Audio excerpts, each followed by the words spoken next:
నీ జీవితంలో నిన్ను కలిసిన ప్రతి ఒక్కరిది ఒక్కో పాత్ర ఉంటుంది. కొందరు నిన్ను పరీక్ష చేస్తారు, కొందరు నిన్ను వాడుకుంటారు, కొందరు నిన్ను ప్రేమిస్తారు, మరికొందరు నీకు నేర్పిస్తారు.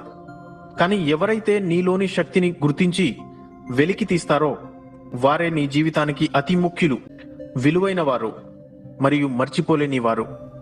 జీవితంలో ఒకే నియమాన్ని అనుసరించాలి. సూటిగా మాట్లాడాలి, నిజమే మాట్లాడాలి, ఎదురుగా మాట్లాడాలి. అప్పుడే అసలైన వ్యక్తులు నీతో ఉంటారు, నకిలీ వ్యక్తులు దూరంగా పోతారు. కన్నీటి నుండే కసి పుట్టాలి, అవమానాల నుండే అనుకున్న లక్ష్యాన్ని సాధించాలనే పట్టుదల రావాలి.